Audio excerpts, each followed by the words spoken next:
What if the very thing you're holding on to right now is the very thing that's keeping you stuck? What if the anxiety, the overthinking, the emotional exhaustion isn't coming from your situation, but from your inability to release it?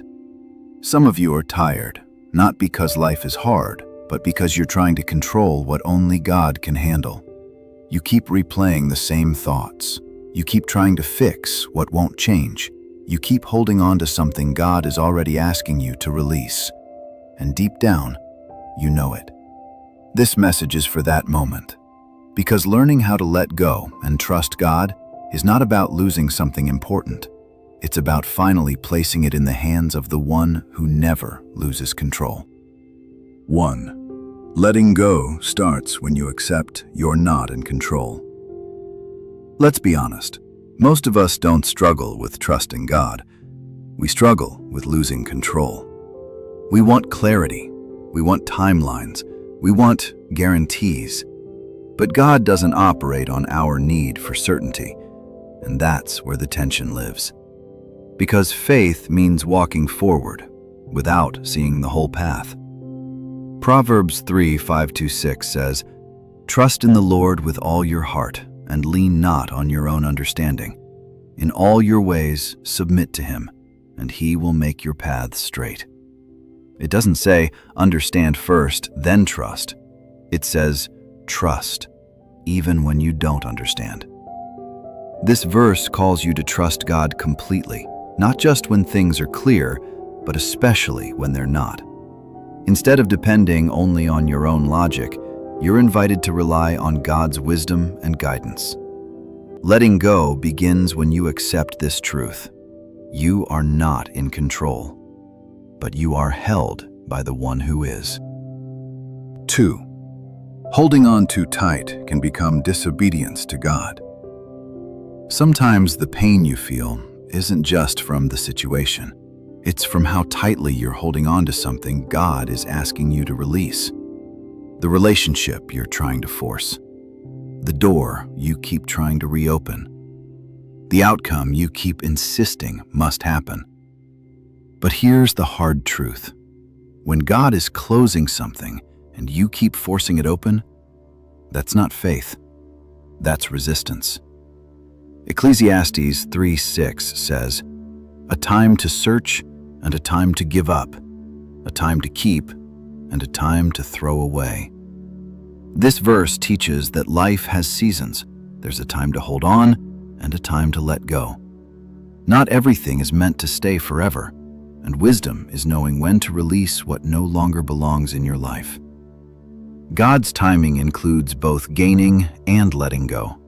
Trust Him in both seasons. There is a season for holding on, but there is also a season for letting go. And when you refuse to release what God is removing, you don't just lose peace, you delay His plan. Because God cannot lead you forward if you're anchored to what He's already ended. Sometimes letting go isn't weakness, it's obedience. 3. Trusting God doesn't mean you won't feel fear. Let's clear something up. Trusting God does not mean you suddenly feel calm all the time. It doesn't mean fear disappears. Even the strongest believers feel uncertainty. Even they wrestle. But trust is not the absence of fear. It's choosing faith in the presence of it. Isaiah 41:10 says, "Do not fear, for I am with you. Do not be dismayed, for I am your God. I will strengthen you and help you. I will uphold you with my righteous right hand." This verse is a powerful reminder that you are never alone. God tells you not to fear because He is with you, strengthening you, helping you, and holding you steady.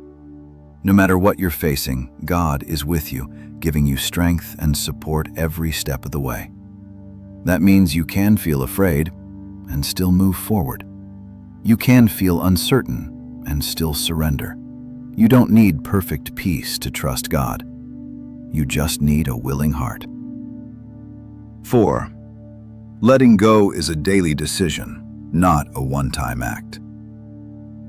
Here's where many people get frustrated. They think letting go is something you do once, and then you're done. But in reality, letting go is something you'll have to choose again and again and again. Because your mind will try to go back to worry, back to control, back to what if.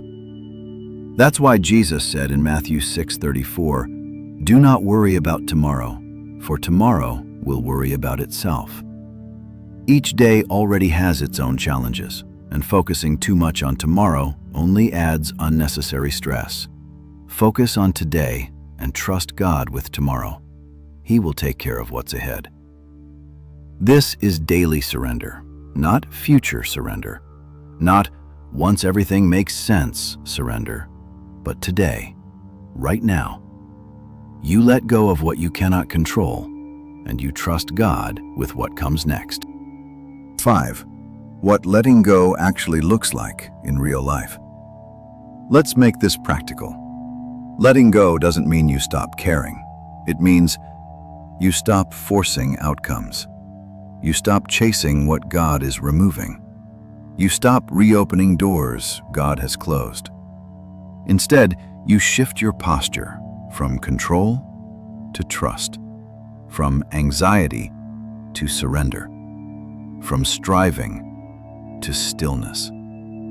You don't have to carry everything on your own. Let go of your anxiety and trust God with it, because He cares deeply for you. 1 Peter 5:7 says, "Cast all your anxiety on Him, because He cares for you." Notice that word, cast. Not hold, not manage, not carry slowly. Cast. That means you actively release it to God. It sounds like this: God, I don't understand this, but I trust you. God, this hurts, but I release it to you. God, I wanted a different outcome, but I believe you see what I can't. That's what letting go looks like. Not perfection, but surrender. 6. Sometimes God removes things to protect you, not punish you. This is one of the hardest truths to accept. When something doesn't work out, we assume it's a loss. But what if it's protection? What if the thing you're trying to hold on to is the very thing God is trying to save you from? Romans 8:28 says, "And we know that in all things God works for the good of those who love Him, who have been called according to His purpose." Not some things, not easy things, all things. Even the closed doors, even the delays, even the disappointments. God is working through every situation, good or bad, for a greater purpose in the lives of those who love Him. Even when things seem wrong, He can turn them into something meaningful. Nothing in your life is wasted. God is using it all for your good and His purpose. God sees what you don't, and sometimes letting go is trusting that His no is just as loving as His yes. 7. Peace comes after surrender, not before. A lot of people are waiting to feel peace before they let go, but that's not how it works. Peace doesn't come before surrender. It comes after.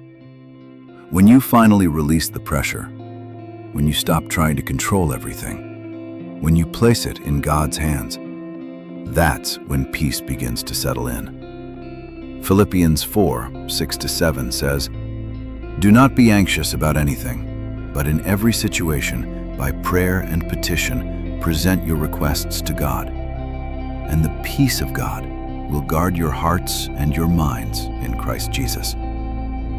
Did you catch that? First, prayer. First, release. First, surrender. Then, peace comes. Not because everything is fixed, but because you're no longer carrying it alone. Instead of worrying, we're called to bring everything to God with thanksgiving, and in return, He gives a peace that goes beyond human understanding. Pray about everything, worry about nothing, and God will give you peace that guards your heart and mind. If you're struggling to let go right now, if there's something in your life you keep trying to control, this is your reminder. You don't have to figure everything out. You don't have to force what isn't working. You don't have to carry what God never asked you to carry. Let go, not because it's easy, but because it's necessary. Trust God, not because you understand, but because He does. And sometimes, the moment you finally release it is the moment God begins to move.